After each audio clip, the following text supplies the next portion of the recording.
Let's have a conversation. Let's have a conversation. Yeah. Let's have a conversation. Oh, yeah. Look. Yeah. Hey. Let's have a conversation. Woo. Pick up some gems, life is all you make. Go. We keep it real, we don't talk to fake. Tell them hottest talk show on the net, coming for all the majors. Let's have a conversation. Woo. Pick up some gems, life is all you make. Go. We keep it real, we don't talk to fake. Tell them hottest talk show on the net, coming for all the majors. Woo. I think it's time to have a conversation. Let's talk about it. I think it's time to have a conversation. Let's talk about it. Hello, everyone. This is Michelle Biggs, CEO of My Best Everyday Coaching and Consulting, and the host of Real Conversations with Michelle. And tonight, I am hosting episode 2 of my Healthy You series. And this episode is titled, Your Mental Health Matters, Even in the Workplace. And just to tell those of you who may be new to my platform a little bit about me, I am a master certified life coach. I'm also an executive and career coach. I am a retired human resources professional, have worked in human resources for both the investment banking industries as well as a global pharmaceutical company, retired last year, and now doing coaching full time. And Real Conversations with Michelle is a video podcast that I actually launched in 2020. And most of you been around, know all the things that were happening around that time. And for me, I was just trying to find a way to connect with people. And so I launched the podcast, and it has really morphed into a lifestyle podcast where I talk about a variety of topics with the goal that something that is shared, you'll be able to implement in support of yourself or in support of others. It is an educational platform. So like anything else educational, please do your homework to make sure that you're truly doing the things that meet your needs and that are appropriate for you to implement. So without further ado, I want to introduce you to my 2 featured guests for tonight.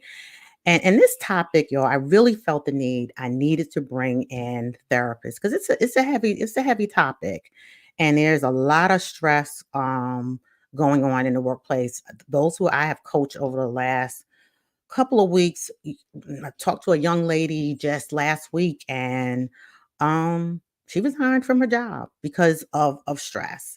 But it was the best thing that she needed to do for herself. So I know this topic will hit home for a lot of people. So I needed to bring in some people to help me with this conversation. So first up, I have Dr. Renee Manneh. Hello, Dr. Renee. Hello, Dr. Michelle. How are you? No, I don't have that title yet. I don't know if I'm ready for that yet, but I appreciate you and the hard work it goes into becoming a doctor. So talk a little bit about yourself, what you do, and how long you've been doing it.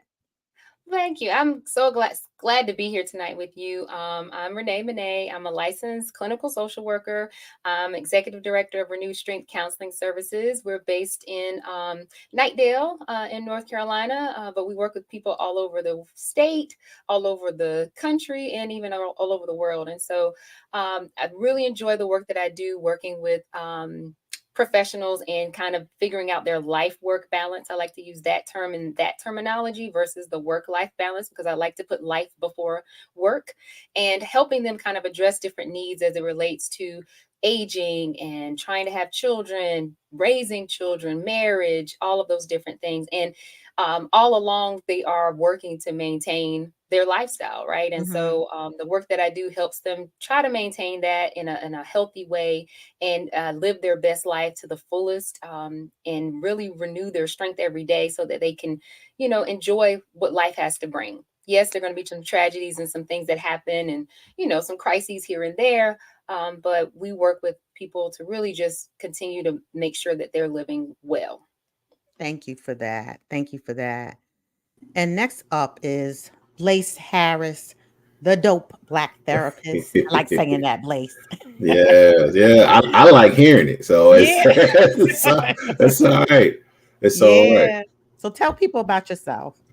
What's going on, everybody? My name is Blaise Harris. I am a licensed clinical mental health counselor, licensed clinical addiction specialist associate, and I am the owner of G Square Consulting and Counseling Services, where I treat trauma in first responders and Black men. Those are who I primarily serve, but I work with everybody all across the state of North Carolina. I'm based in Raleigh, and I am looking to expand by doing more speaking engagements, more workshops and teaching, because I feel that there's a need. I feel that there's a need in actually just addressing the stigma of mental health, especially amongst Black men and men of color.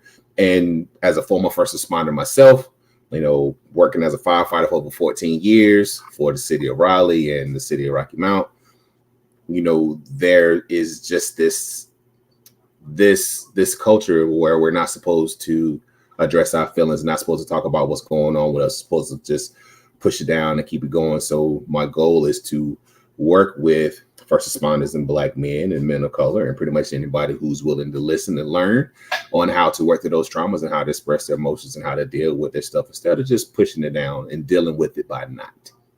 Yeah, and talk about a high stress. I can imagine working with first responders. That's a very high stress industry.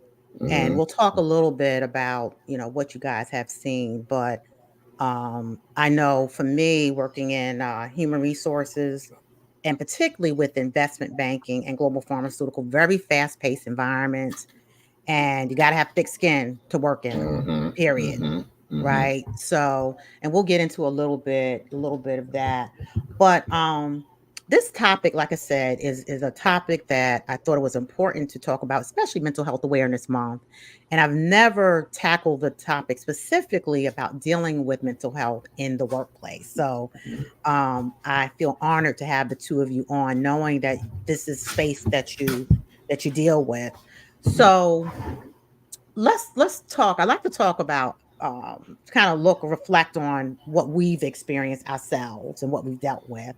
I feel like people can relate when they know that you've also dealt with it. So, Dr. Renee and Blaise, from a scale of 1 to 5, personally, how have you dealt with stress in your life, particularly in the workplace? And just talk a little bit about that. So, like, whoever wants to go first is 1 being like horribly and 5 being phenomenal. Exactly. 5 being phenomenal. Yes. You gotta How do you feel like you managed? How you feel like you managed? I'm say you gotta be real specific with them numbers. I know. I do 1 to 5. I'm gonna do 1 to 10, but that's too big of a range. So 1 to 5. Well, personally, I think I'm dealing with it at a 3. Okay. Right now, right in the middle. Some days I am excellent. I'm excellent at dealing with my stress, and other days I feel like I'm doing just a horrible job. As a therapist, like for instance, I've been talking to people since 10 o'clock this morning, and I just got home at like 6:30. I'm about talked out. I know.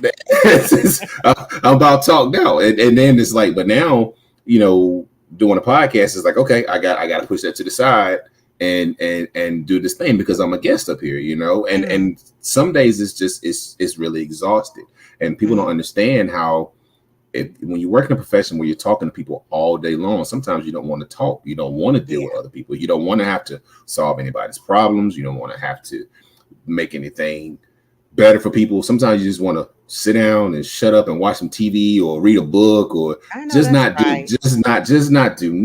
Anything. So yeah, but then there are other days where I feel like I had a great day. I'm going to go to the gym either before work or after work, and I'm feeling good and everything's all right.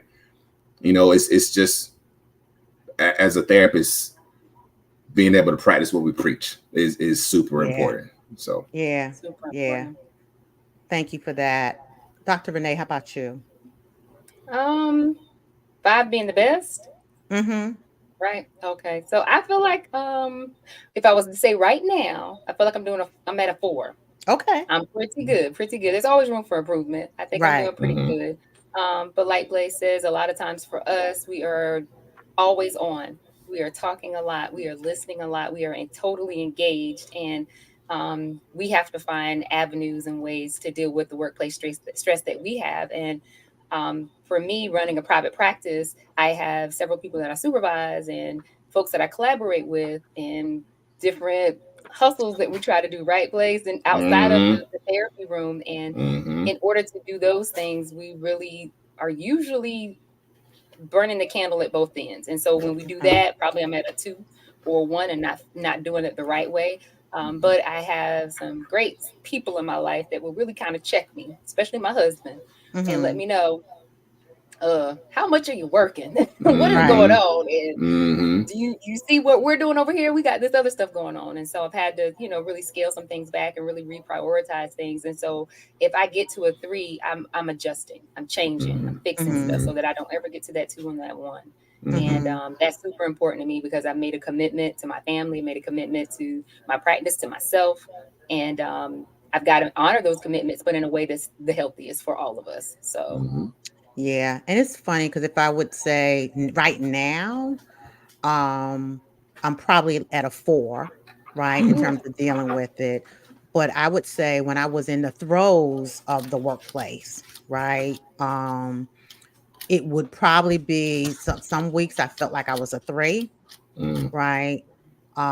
Because there was just so many things going on and sometimes out of my control, right? They're just things that are on your plate. But and we won't get into things you can do yet.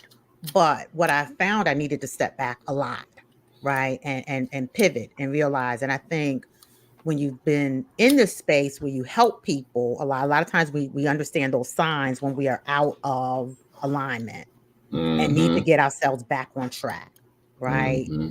So thank you for sharing because, like I said, I find that it's important for people to understand. We speak about what we know because we've dealt with it ourselves. We had to deal with it ourselves, right? Facts. Facts. So it's important to talk that through a little bit.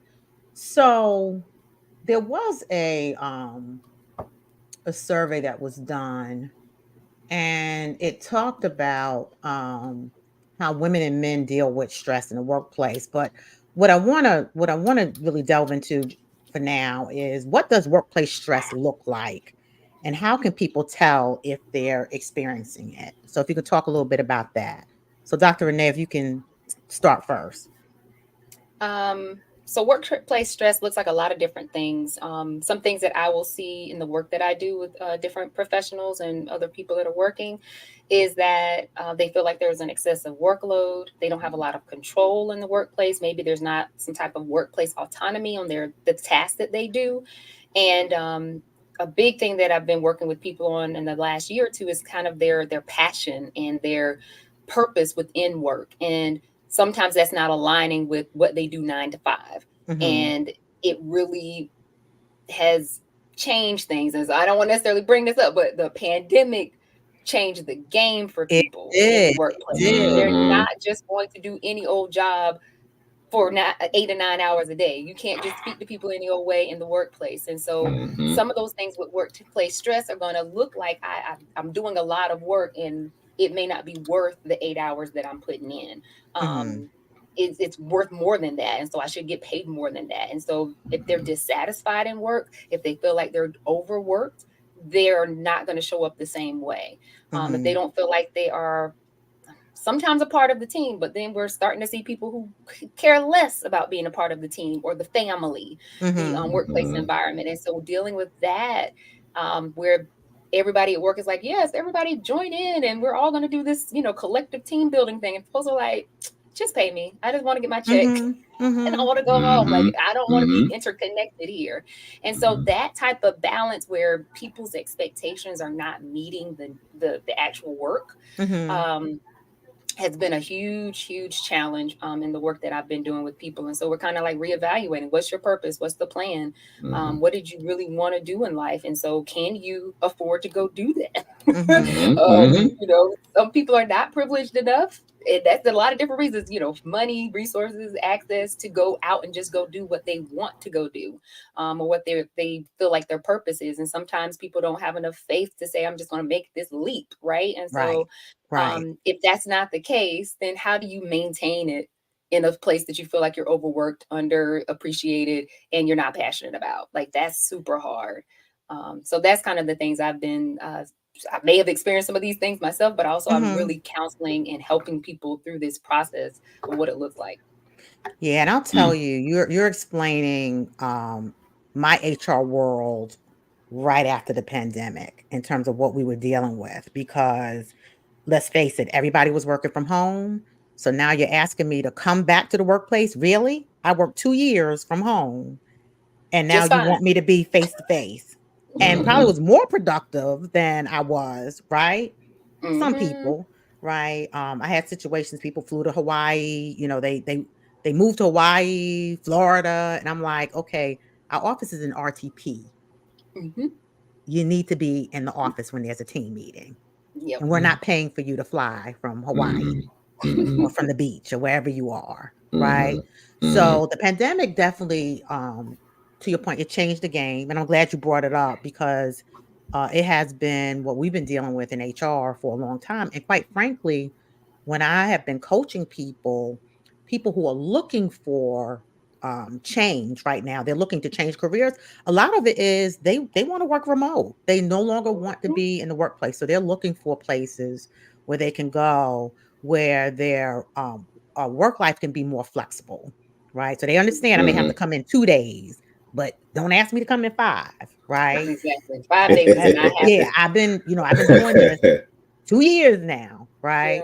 Blaise, how about Even your if you look experience? at job searches, I've worked with some people on like their job search, because like in our space, a lot of times we're doing some career counseling because folks need it, right? And so when you look at job searches, the biggest thing that I've noticed on every platform almost is remote is an option to search for. It didn't used to be that way. And the federal government actually kind of led the charge with that in USA Jobs, having it listed as 100% remote, 50% remote. And I said, so they're making this a total option for folks now. And there's plenty of jobs that offer it. But it's hard to get. And I tell you, you know, generationally, you know, you have a lot of the younger generations, you know, they're not with coming in, you know, 5 days a week. So it was hard for me to do 5 days, 5 days a week after working from home. I get it, right? But with it comes some stress for people, right? Exactly. But Blaise, go ahead, add your feedback. Well, what I was going to say was, at the time when the pandemic hit, I was still an essential employee, so I still had to go in, you know, because I was still at the fire department, still working, you know, Monday through Friday, 8 to 5, and then I would do therapy part time. My entire first year of therapy was completely online. And what was interesting was, you know, you get taught in grad school, you're not going to do this is the last result. You weren't supposed to use telehealth in rural communities. Yeah, that's a last resort. And then bam, this is our everyday life. And now this is what we're doing. So, and it was an interesting transition. So the thing, being at the fire department and taking a physical job, like I was an educator for the fire department at the time. So my job was to go out to communities and school systems and do all different types of things where I would teach people about fire safety. Now I was involved with that. So when that's taken away, like, how am I supposed to do my job and do my job effectively? Right. And that was a difficult part, because it was like, man, I don't know if I'm doing a good enough job, until we started utilizing social media and started utilizing, you know, our YouTube channel and doing all of that stuff. And that was something that it was a little bit of things that were done, but it wasn't a lot. And because of my social media presence and because of my outgoing and wonderful personality, it became a little bit easier to do. With therapy, it was completely different, because how am I supposed to build a rapport with people if I'm not seeing them in person, if I'm not sitting right across from them like I was trained to do as an intern, or when I'm going through all of this, I'm not going to be able to make this. I'm not going to be able to do my job efficiently because I can't see these people. And there's this humongous barrier, online, as opposed to being in person with someone. And it was a humongous adjustment, right. And especially again, I'm hearing my professors, don't do this long term. This is not how you're supposed to do therapy. You're supposed to sit in front of a person and the act of listening and lean forward and let them know that you're paying attention. You saw how I just lean forward there? It ain't the same thing if I'm in the session. You seeing all my forehead or my nostrils and all this kind of stuff. You can't do stuff like you need to that way. Right. So it's like I had to learn how to be authentic online, right, which is different than being authentic in person. Well, but you know what, Blaise? I challenge my leaders around this a lot. Because with this also came, at least in my company, this thing about your camera needed to be turned on. Right. So that was the other piece that came. And I tell you, it caused stress for a lot of people, right? And some of it was, you didn't want people to see your background, right? So then you had people fading out. And I'm glad they started to do that, to blur the background, right? But to me, and this is one of the things I said to leaders, it's the next best thing to being in person, because you're seeing the person, right? And your lean may be feeling a little bit differently, but you can still see the facial expressions, right? You can still see all of that. Is it perfect? No. But it's just sort of the new norm that we are now in, right? I think a lot of employers are more acceptable of the meetings online, right? Although they still are pushing face-to-face meetings. Let's not get it twisted. Right. They still want you to be face-to-face because there is a sense that there's more, you're building more of a team camaraderie when you are together in a room, right? So it's definitely there. What I sometimes will tell, like, so I work with couples as well. It's one of my specialties, and so I'll tell couples we'll do the virtual stuff for quite a while, but I'll tell people, you want a different vibe, come in. Yeah, I can learn a lot more about you as a couple if you're in. But I learn a lot even virtually, so I didn't have the same response with Blaise as far as virtually. I'm all about technology, so I'm like, I roll with the punches. And so virtual, like, let's do it. Let's figure it out. But I've maintained certain ways to teach people how to present themselves on camera so that I can see more of their body, because if you only see the shoulders up, you are not reading their body language very well. Right. So that's part of what our practice does. And so I will teach them that. But of course, if I have to see a couple, they have to zoom out quite a bit. So I get to see a whole bunch of their body language. And so as soon as that male says something and the other partner's turning that shoulder, oh, I already know there's something there, right? And so we all had to super adjust. But I do remember even in our practice having to go all virtually. We started our practice in 2018 prior to the pandemic, but my first client was virtual. I already knew how to do it. I already started doing it. Wasn't necessarily trained in school about it, but I've learned along the way. I went to different webinars and stuff like that in 2018 to learn it. First client was virtual, but when we had to transition everybody to virtual in 2020, panic everywhere. I had to really coach people into it. Like, we are going to do this. Let's do a practice. It's okay. And we figured it out. And with that, all the things, HIPAA compliance and everything else. So that was super stressful. Yeah. And with that came Zoom fatigue, right? People were just tired. Right. It was just because you were in front of a camera all day, 10 to 12 hours, right? A day. And I found myself working longer hours during that period of time. Yeah. Because I would get up in the morning and, just me and my dog, and I had 2 dogs at the time. And I'm like, they're looking at me, I'm looking at them, and I'm like, I'm still working. Right. It's like, did I eat today? Look, did I eat today? Right. It's like, it's time for a walk. Yeah. And you had to find ways to do other things, right? Just to de-stress. But I found I had to force myself to do it. Otherwise I would be sitting there and just going, for 12 or 13 hours. So let's talk about what usually causes stress at work based on your experience. What are some of the things that you've seen that you've Oh, helped people work through? that's gonna be different for it's gonna be different strokes for different folks when it comes to that stress level, because some people are gonna be able to handle it in a different way than what other Yeah. folks do. So like say for instance, if I'm dealing with a firefighter, for instance, what might be stressful to them might be like overload for the normal person. Yeah. And you know, it's like what might be stressful for someone who's sitting at a desk might not be nothing to somebody who's running into a burning building every day.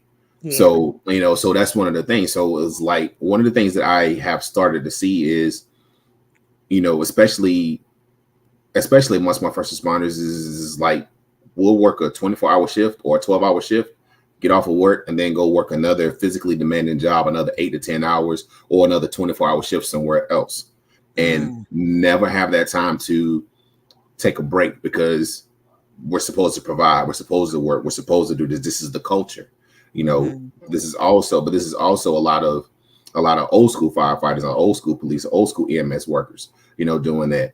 You know, now you got a lot of folks, like, we're so short staffed trying to get people, you know, to work in, you know, because it's just like people don't want to stay. Like it's almost like what Dr. Renee said earlier, is just like not being appreciated for the work that you do. You're not being appreciated for the things that you bring, and that's a whole different fight.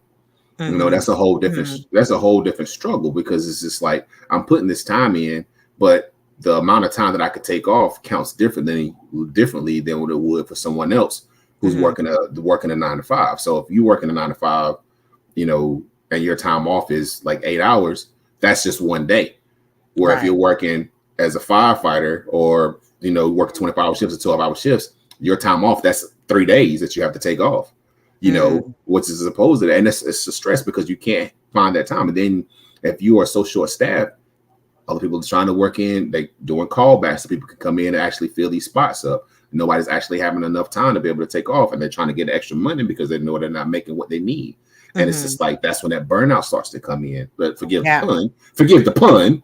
I mean, but that's what it is. It's like, it's constant work. And it's like, don't know how to turn it off, because this is what we do. This is what we know. Yeah. And like I said earlier, your where you work, I mean, I can only imagine. I mean, it is just a high level of stress, just because the situations that they face and they come across. I can only imagine the emotional toil that they go through every time they get a call, right? And in terms of things that they see. Yeah, but it's not just the things that we see. It's a good chance we might not make it out. Yeah, that too. So there's always that chance that we might have one where we might have to post a mayday. You know, or if you're a police officer, you might get involved with a shootout. You know, or if you get involved with a high-speed chase and somebody pulls out in front of you or something like that. So it's a lot of different things just to consider. You know, and then one of the things that people forget about is the dispatchers. The dispatchers are the first people that are called and have to deal with things. So they have to hear everything. Yeah. They are that first point of contact before police, EMS, or firefighters arrive. They have to walk these people through these things. They have to talk these people through these things. And nobody ever addresses like how they feel and what they're going through. Yeah. Yeah. Yeah. Dr. Renee, how about you?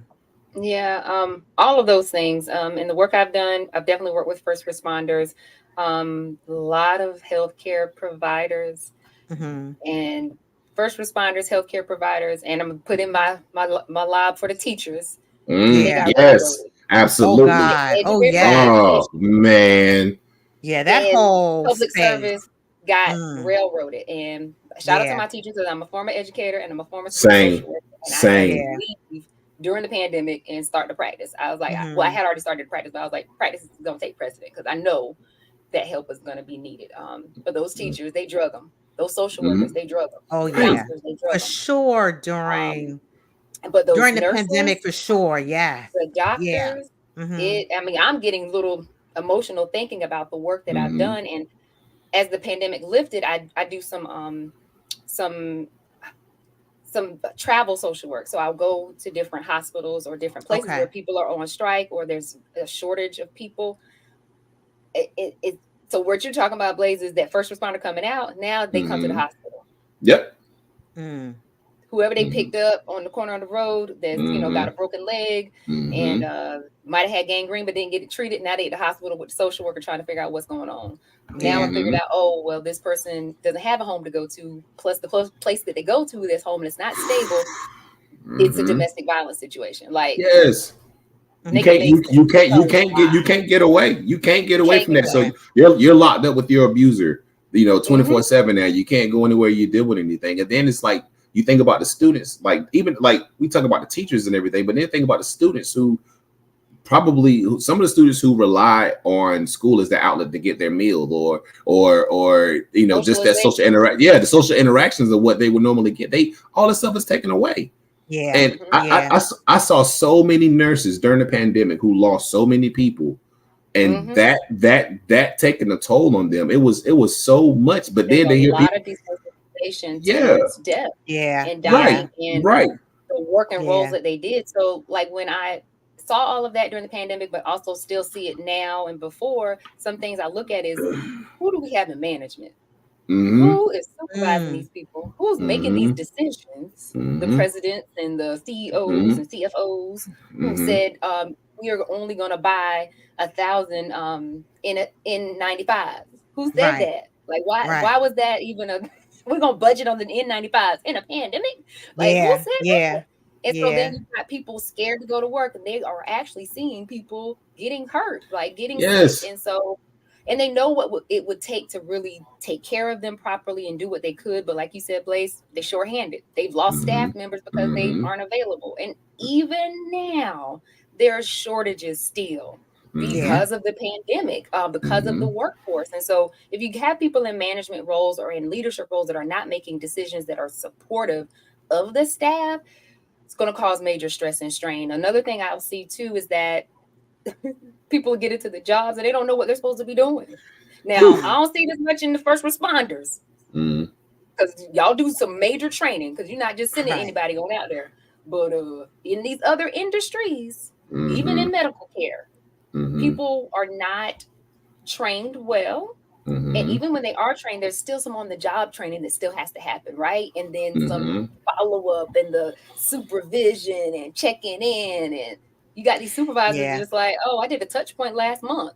And I'm finding that I have a cohort. I'm running a program, a pilot program called Navigating the Workplace for those early in career.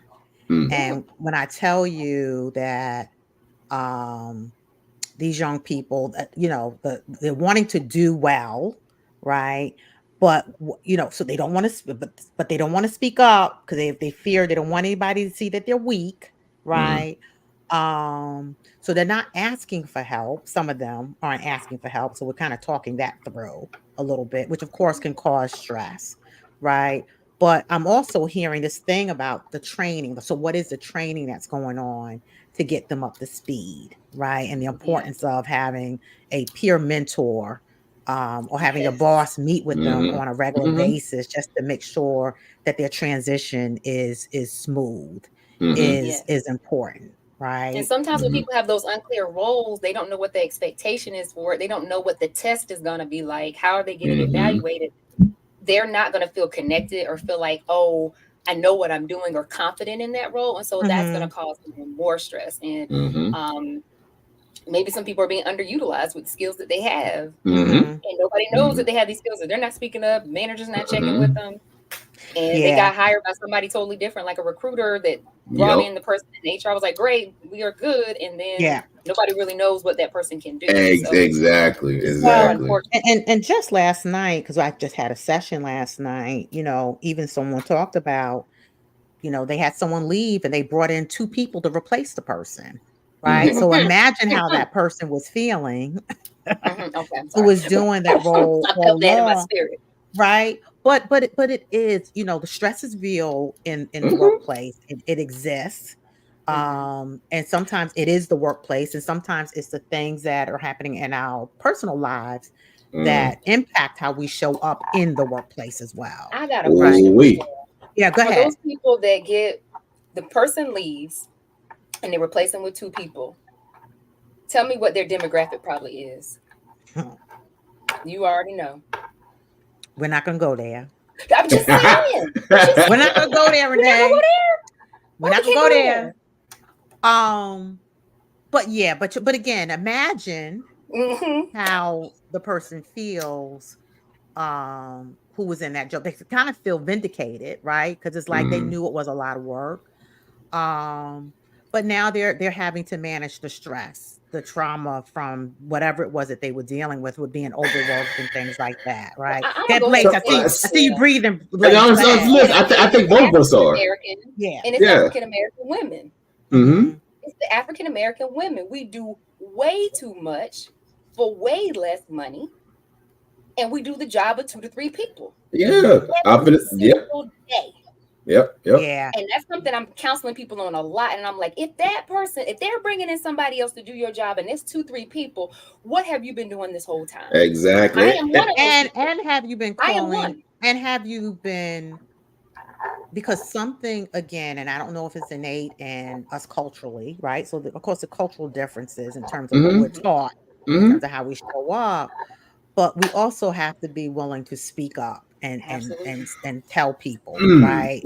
Yeah, go ahead, Blaise. No, I was gonna say, and like that's the thing though, yo. So how often we've been taught we got to work twice as hard to be half as good, or to be, what I mean, for all of that type of stuff. But then it's just like, go along and get along, because if you speak up and you say something, then they ain't gonna think that you can do the, you're gonna be a problem employee then. And so like that's the thing, you the problem. And then it's like, think about like, you don't want to be the angry black man or the angry black woman anywhere that you go, when it comes to that type of stuff. Is then it's just like, okay, then what am I supposed to do with that? Because now I'm angry because I can't be angry. Right. And it's just like I'm it's like I'm talk to us about it. Yeah.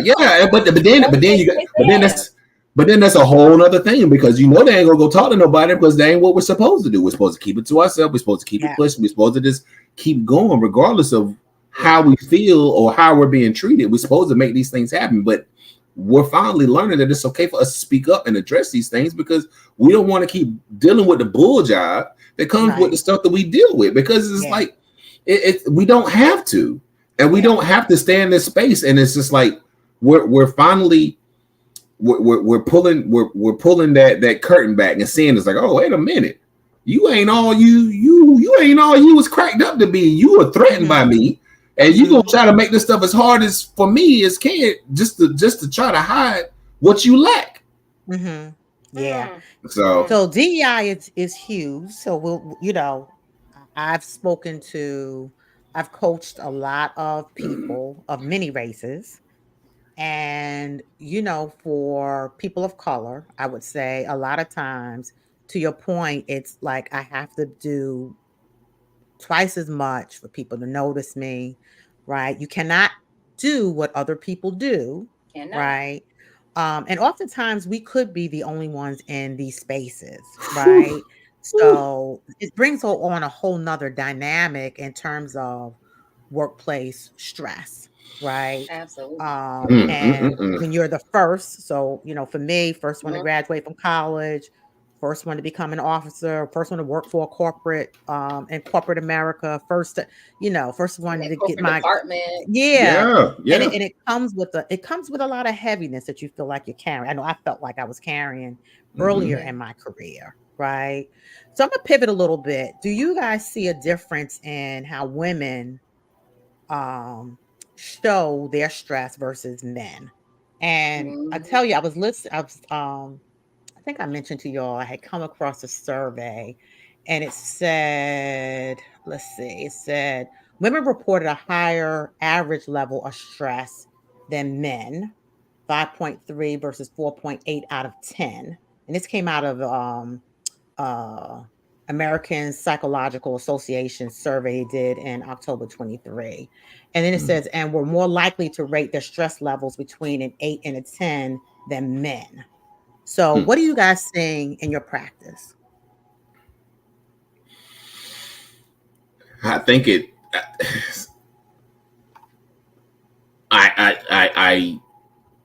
I can see why those numbers showed up the way that they do.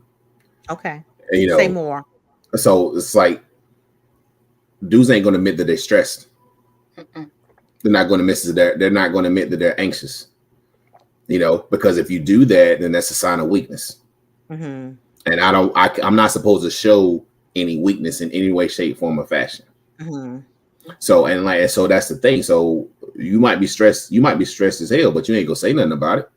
Okay. Because it's your job to provide. It's your job to keep it moving. And it's like you're not supposed to talk about what you're feeling. You're not supposed to talk about what you're feeling with. You're not supposed to admit that. How am I gonna talk to my homeboys and my supervisors if I'm sitting here thinking about hurting myself in some way, shape, form, or fashion? Or if I'm getting triggered by seeing a certain thing when I go to work and it bothers me and I feel like I'm about to have a panic attack. Do you think do you think that they're going to keep me at that position? Or do you think they're going to let me go? You know, because it's a lot of times it's like if they don't think that you're competent enough to do a job, they're going to let you go. And that's a whole nother level of stress. Yes. So no, I'm not going to say that I'm anxious. No, I'm not going to say that I'm stressed out about anything. I'm going to suck it up and I'm going to keep going because that's what I'm supposed to do as a man. I like that one. Dr. Renee? I like that one. And you're exactly right, Blaise. And the thing is, like, the men don't show up in that survey also because they may not even know how to identify what anxiety is or what a panic attack is. A lot of men, when they figure out they're having a panic attack, they think they're having a heart attack.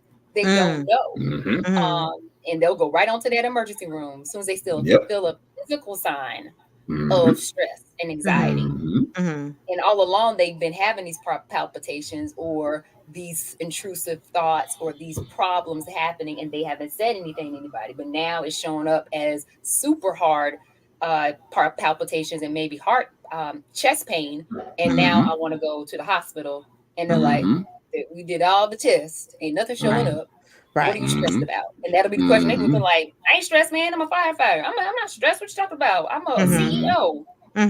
Okay, sir. We're going to refer you to mental health. Right. It's something else. And that's usually how it's showing up in the medical field. For men, it's the physical symptoms. For women, we've always been taught to be in tune with our emotions. We can share them, things like that. So we might be able to recognize it a little bit. It's more acceptable for a woman to share these things. But in the workplace, it is not as acceptable. And you don't also want to be viewed as weak. And I'm sorry, I'm going to go back to African-American women or women of color are not usually allowed or given that opportunity to have emotions or feelings or cry in the workplace. However, our counterparts could. And it's accepted, it is dealt with and supported. But if we cried, we don't get the same response. Girl. So I actually do that. And I told him, I said, look, if you crying at home, you crying with me, I need you to go cry in that doctor's office when the doctor's not listening to you. I need you to go cry in the workplace, just like Sally did. I don't care. I don't even care if it's not even at that level. I need them to see it and see that you're human and see that you have emotions just like Sally does. And maybe they will also give you the same accommodations that she got. I don't know. But if you don't cry or you don't tell them how it's affecting you, how's anybody going to know? Exactly. They ain't mind readers. Yeah. And that's the thing, you know, from an HR perspective that I've seen a lot. And I remember, so I'll be vulnerable and talk about my one time where I had to personally take advantage of stress leave because it had gotten to a point where I wasn't able to function. I needed to take the time off. And I never forget a nurse case manager in our company had said to me, she's like, Michelle, you know, you HR people are going through a lot and none of you take the time to decompress. And that was sort of my validation that it was okay for me to go ahead and do it. I had the time and I did, but I had always operated under this sense of never let anyone see me sweat, right? Never let anyone see me sweat. And you know, just kind of put my head down and just kept pushing to the point where I knew that I was going to have a breakdown if I did not step back and take the time off. And I'm glad that I did. And in that particular situation, you know, I had a manager who was, you know, someone who I was we didn't see eye to eye on a couple of things, right? I love your HR lingo. You just so Thank you. well. You could tell I do it well, right? I've been in the space a long, but you have to, I used to tell employees who came to me is like, one, speak to your manager about it, right? And let them know and know that we have policies, right? And for some companies, at least for the company I work for, you go to benefits, your manager doesn't even have to know the reason why you're taking a leave of absence, right? Yep. So understand your policies, right? Understand your policies so that you can feel comfortable leveraging the time that you do have. So let's morph into some coping strategies, you all. So what are some coping strategies for those in the workplace that you have helped people kind of think through for themselves in your practice? I think you gave a good one, Michelle, and you may not even think it's a coping strategy, but I do employ my people to learn about their HR policies. Yeah. Let's look at your leave time. Pull your time card out. Let's look in, your pay stub and see what time you have. How do you take this leave? Is there FMLA? Is there short-term disability? What other things are you already paying for that you were just hospitalized for, and these extra benefits that you aren't even using, that you could take some time off? And so just understanding that, I feel, is a golden nugget for people. Like, know what your insurance, your company's probably already paying for you to have EAP sessions, right? Absolutely. Employee assistance program sessions. Like, know your benefits. And so if I can help people do that, then they know what power they have in the workplace as regards to what their benefits are. They're usually already paid for, or they are paying for them. You should be able to use them. So I think that is a huge coping strategy to really understand how do I manage some of this, especially like they get sick or their child is sick or whatever. They even caregiving time leave that they can take. And so absolutely. And to your point, out on that sometimes. Yeah, FMLA and the therapy sessions are huge. And I think there's also this stigma around going to therapy. And I guess you guys probably know it very well. Wait a minute, there's a stigma around therapy.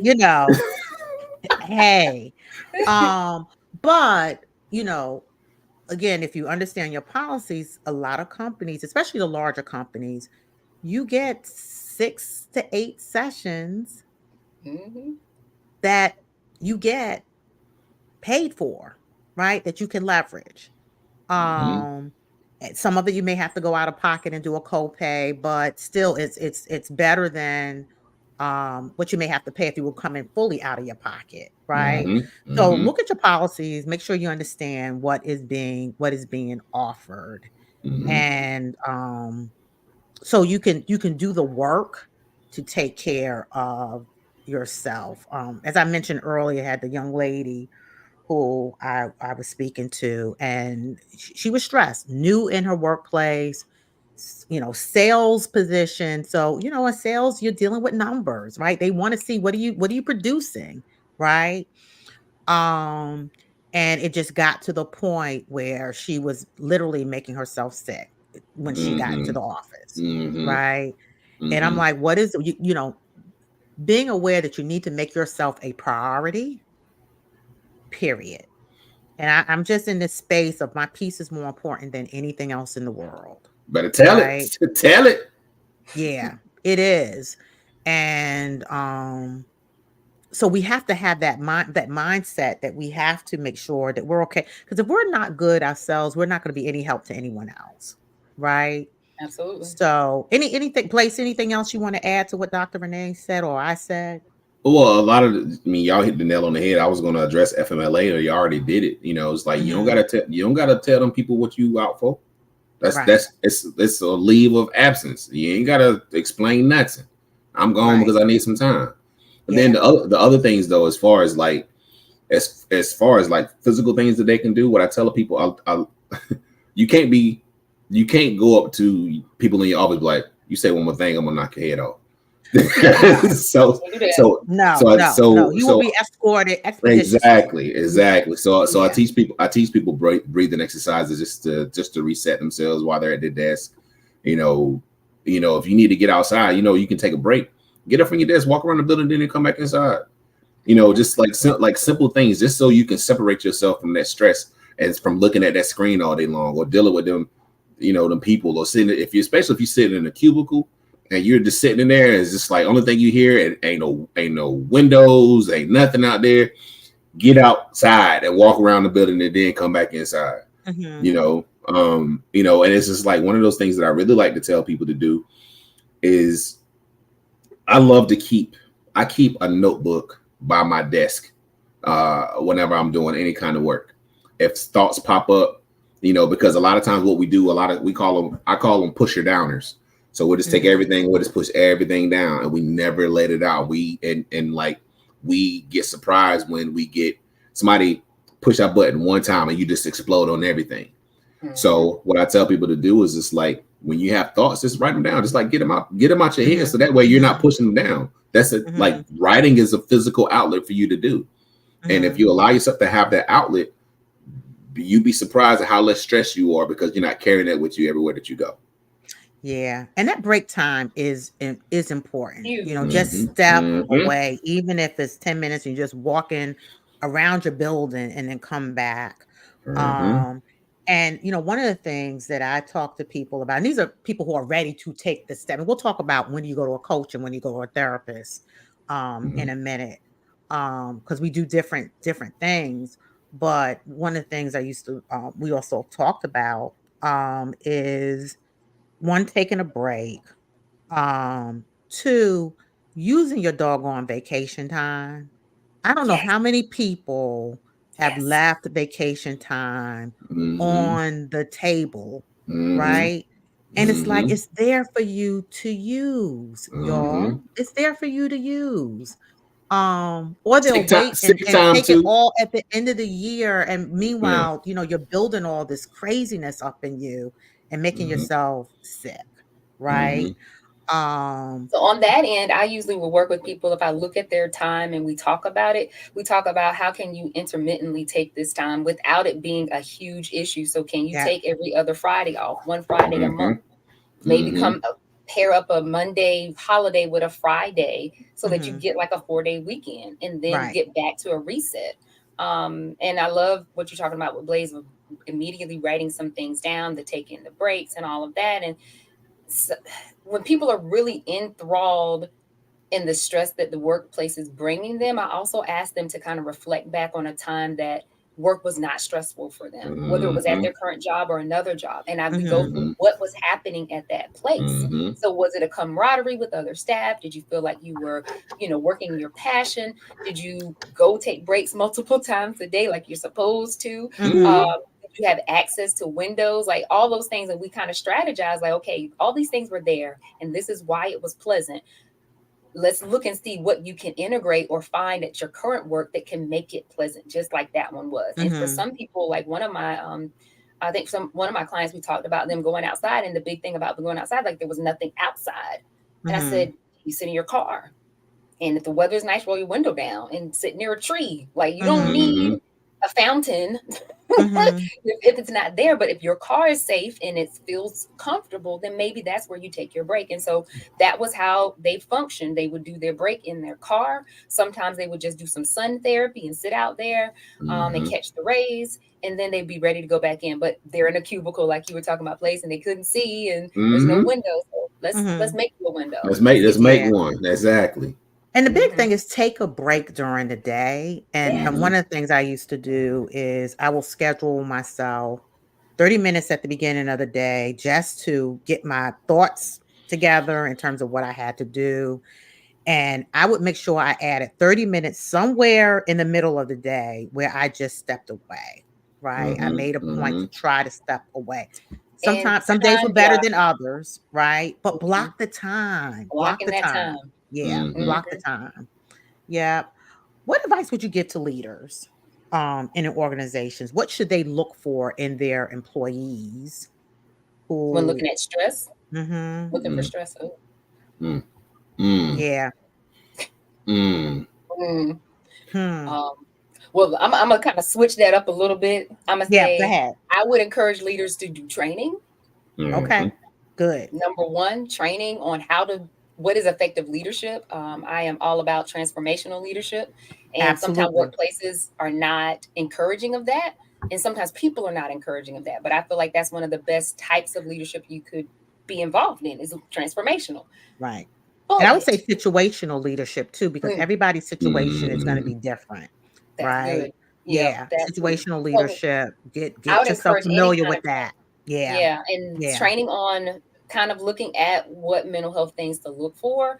And if they understand that if I am not clear on somebody's roles and responsibilities, or I am being ambiguous with information, and I'm not giving them any meat to chew on, then they could be dissatisfied in their workplace. Like understanding those type of concepts, I think is huge.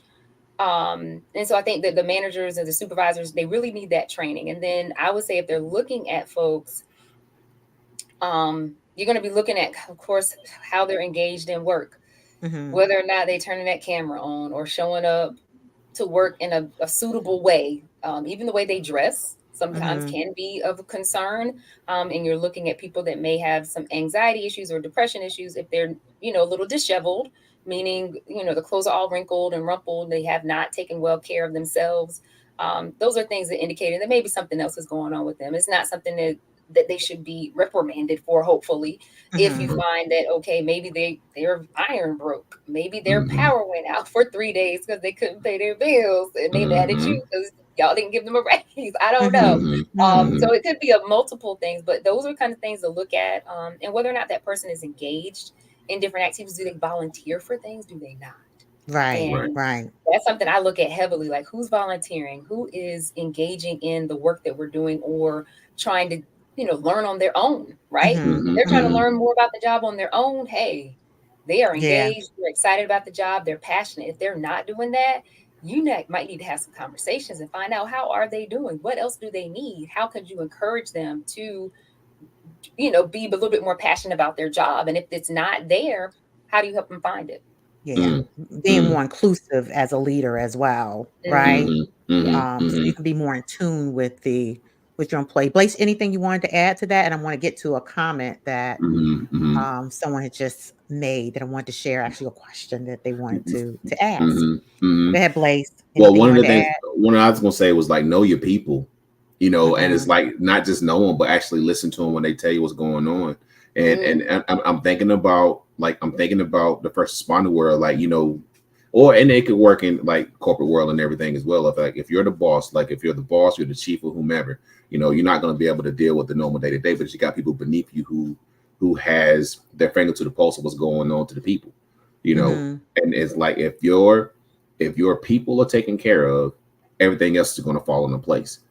But if you're not listening to the people who are doing the work, how are you going to know what they need? You can, you might have your idea of what you want your department to look like, or what you want your company to look like, but you're not taking care of the people who are actually who can make stuff happen. You know what I'm saying? So, and I would say they too, because a lot of times I would, get a call from a leader and they ask me about policies. I'm like, first, one, I'm not the policy person, right? In terms of HR, a lot of different things going on, but they too have to be in tune with the policies that we have, that their company has, and pushing people to the right resources that they offer. But be as supportive as you can, and know when to turn them over to whoever may have more knowledge of the things that they can take advantage of, right? But stay in tune with your people. Pay attention to how they're showing up at work, is important. So I'm going to turn over. We have a question from, and I'm going to post it here. Dr. Kareem C. Paranda. I hope I'm saying his name correctly. Dress code switching in the corporate or first responders workplace contribute to stress? Yes. Does code switching. Code switching. I'm like, dress code. Look, man, I got to take these glasses off. I got the glasses on. Code switching. And let's talk about what that is, because I've heard that term, and I think some people we've been trained to do that, right? Yes. And a lot of times you can see it from a gender perspective, but you can definitely see it from a cultural perspective as well. Right. So who I wants will to say address personally, hey, Dr. Kareem, welcome. What up, Dr. Kareem? I would say for me personally, I remember having some crucial conversations around code switching when I was in high school, right before we went off to college, because, to get through those interviews, to get the scholarship money, all these different things, you had to code switch and be ready, right? But Let's you're talk hanging about out what with it is. So tell the people what it is, for someone who may not have heard that term before. That's true. Okay. Well, I don't know if I have a good definition, but I was going to say the way you say things and how you say things in I guess, a more corporate or proper way versus using slang or other terms that are just like regular. And so I just was so ingrained in it already as a child. My mother was a third grade teacher. So enunciation and pronunciation was very important. So we always code switched. And it didn't bother me as much. And so even when I went into corporate spaces, the workplace, schools, or wherever, it was already ingrained in me. So I didn't have that much of an issue. I do see it now that people struggle with it and that it can cause stress. But it just never seemed like a big issue to me. So I actually enjoy the code switching. I always thought it was like such a cool skill to have, to be able to switch it off and switch it on and be able to say things in such a PC type of way. So that now when I see that people struggle with it or they feel like they're not being their authentic self, I've had to step back and really look at it and say, wow, I can see that. I don't experience that myself, but I can see it. And let's talk about it more. And so I think it can be tough. Right. But I think in corporate world, I would say in education, higher ed, it will be a more stressful thing than it would be, I would say, more so than first responders. I don't know what you would think, Blaise, but that would be my perception of it. Yeah. So as far as first responders go, yes, the answer is yes. It does contribute. It does contribute to stress because, like, you think about it, it's a lot of times. Like, there's a lot of times I was the only brother at the station, and having to put a certain mask on all day, it gets exhausting. It gets exhausting because I can't be me, because, like, if I step out of line, then I'm going to be the one that's shipped out. If I do something wrong, or if they think that I'm not performing my job the way that I'm supposed to perform it, then I'm going to be the problem. It's not, never mind these folks are doing microaggressions all day long towards me, or they might, I had a captain call me the N-word once, you know what I'm saying? And it's just like, and I'm sitting here, it's just like, I have to eat this, because if I say something about this, who are they going to believe? The guy who's been here for 30 years or the new guy who's only been here for 2? So it's a lot of things. So it's a lot of things that you have to deal with, that you got to carry that with you. But not just that. Think about if you're the only Muslim person at your station, or the only woman at your station. And it's like all that type of stuff. And it's just like so many different things that go into it that is just stressful, because, again, twice as hard to be considered half as good. Yeah, and I would say it definitely is something that appears in the corporate space. For sure. I've seen it. And particularly I've seen it when people of color, the more they rise in the organization, you see it sort of come to the forefront, right? Because you want to be one way in front of the executives, and and then when you meet up with your best friend, you can be totally different when you're talking to them. So in some sense, it's a natural way of being, right? We know how to turn it on and off. But it can be exhausting if you're doing it, if you're finding that you're having to do it all the time, and that is not how you normally would present yourself, right? So I think seen that's it. where I struggle, because I feel like I always felt like I presented myself with the code, whatever the code switching was always what I was doing. Right. Anyways. Now, mind you, of course, there's some slang here and there, but I like the slang or the drops and different things I would do, but it wasn't as, I guess you say, split like you're talking about, Michelle. And so I definitely think that's very interesting in all the workspaces. And like you said, it can be exhausting for people. So I've worked with some people on that. And I think the beautiful thing about being a clinician of color, Blaise, is it's like an instant connection. Oh, It yes. is. The So in a wall year, drops, Ah, right? we get yes. all The the N wall drops. words, we get all the B's and Yeah, whatever else is, and we get all yeah, the dropping of the INGs, Yep. and it's comfortable for people and Yep. it's yeah. immediate almost, and Mm-hmm. that's helpful. So we need more clinicians of color because somebody like Blaise is booked and busy. Somebody like me is booked and Yeah. busy. We may not have space to see more clients, but we need It other clinicians that is. look It like us is. and can be that safe space for people so they can talk about Exactly. those And microaggressions I in can the tell you, workplace and understand it. I find that in the coaching space as well. It's like when Mm-hmm. people, they're like, woo, they let it all out, right? Yes. And even Yes. as an HR professional, I've worked in recruitment, I've done employee relations, and then, like I said, later in my life, I was dealing with strategic workforce planning and talent management and things like that. And I always told people, you can be comfortable with me. I want you to be comfortable with me. Because I want you to truly, whatever's going on, I want you to be able to feel comfortable sharing it so that we can then work through what it is that you need to do. Mm-hmm. Right. Mm-hmm. And I remember it wasn't at this company, my last company, but the company before, someone called someone an N-word, and it was not a good, and I I applauded the employee who was an administrative assistant, a male administrative assistant, and a Caucasian broker thought it was it was a term of endearment that he could use with this administrator, and the administrator was ready to fight. I mean, he was ready to fight, and he's like, Michelle, I need you to talk. And this is when I was in the employee relations space, but I remember calling the person into my office, and of course, he then saw me, right? Um, but yeah, it is, there's a lot of lines that can be crossed. You would hope people will be in tuned with all things culture. And this is why DEI is so important in the Mm, workplace. Mm-hmm. You all, and I know, for a lot of people, they think it's just about the numbers, but it's not just about the numbers, mm-mm, right? It is how you understanding your biases and how you engage with individuals or not mm, engage, right? Which becomes very important. And it's part of it contributes to stress for those of us who are people of color when you're not coming to us correctly and we see Mm-hmm. that you're treating other people very differently who don't look like us, right? mhm.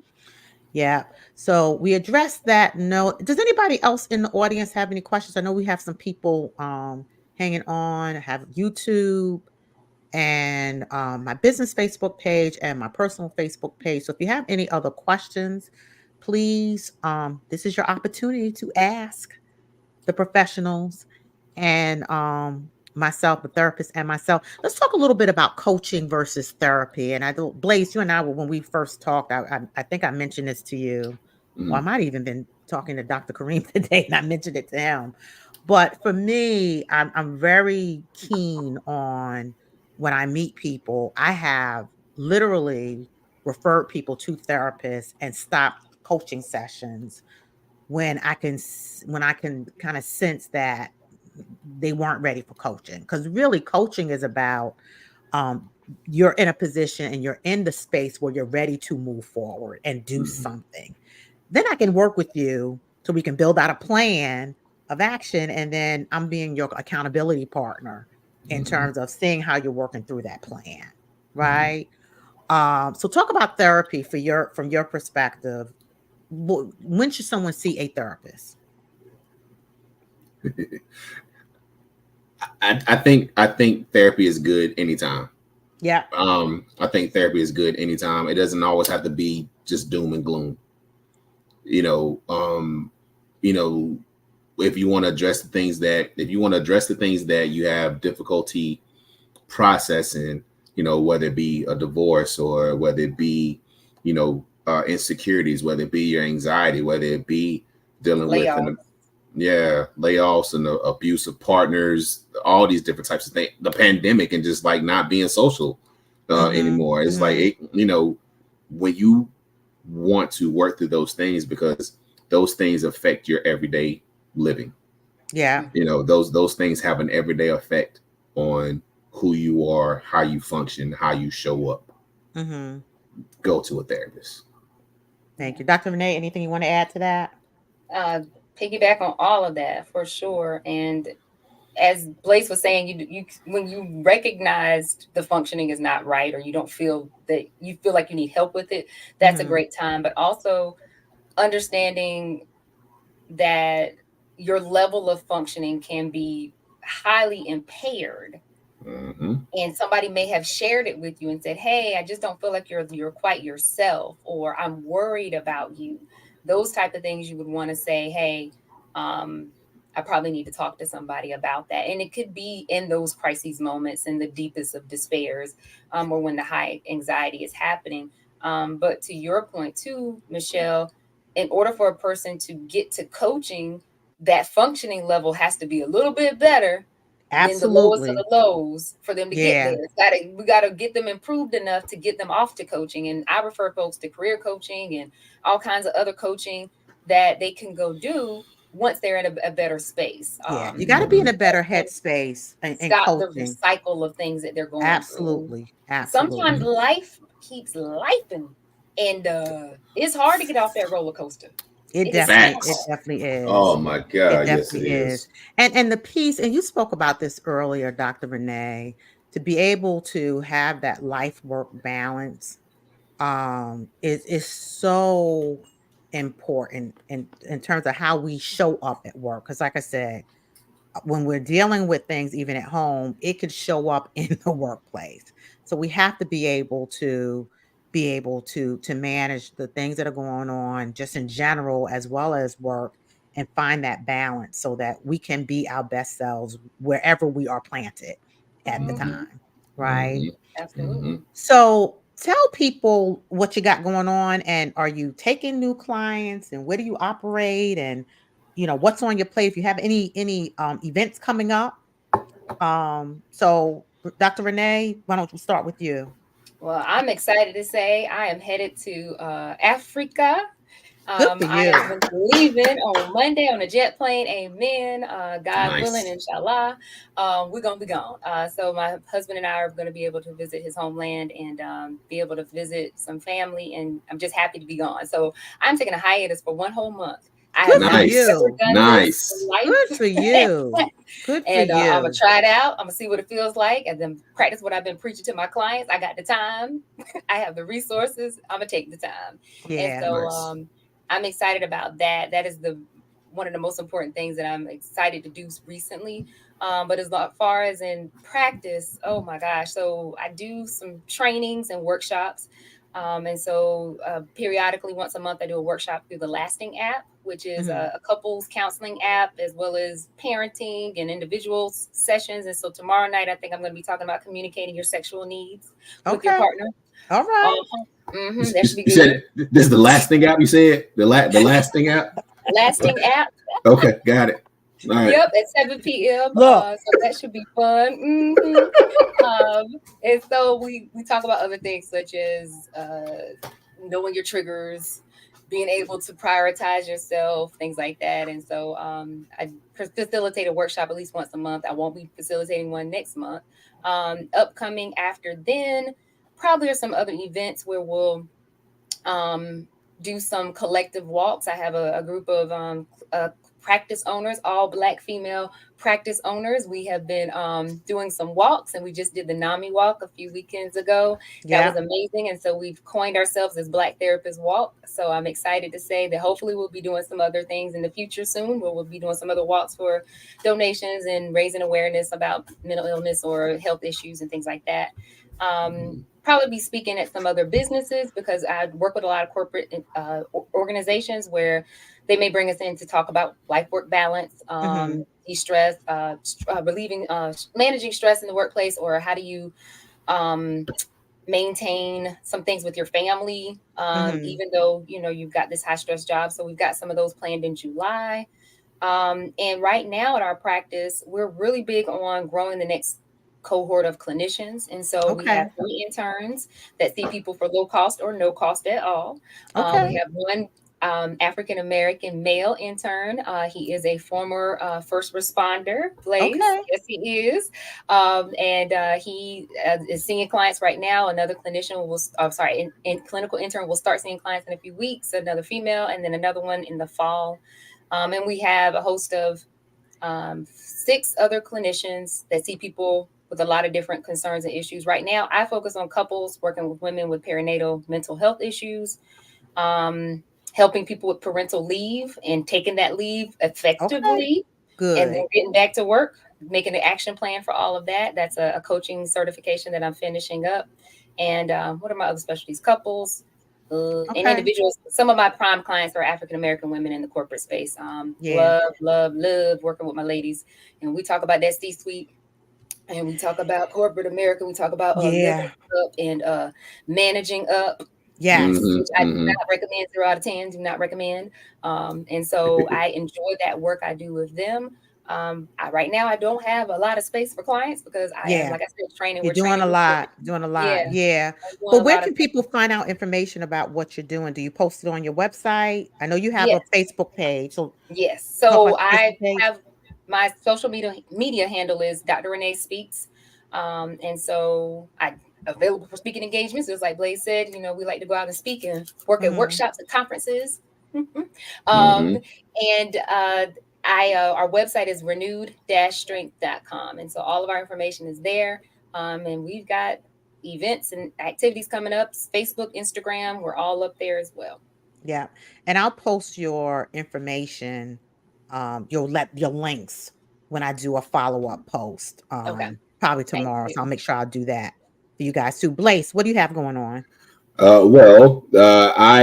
host a men's support group twice a month, and that's one of the things that I'm really excited about. The first one is usually virtual. The other one is in person in my hometown of Bunn, North Carolina. But I also offer the virtual aspect as well with the in-person session. So if you can't make it in person, you can always do virtual whenever we meet up.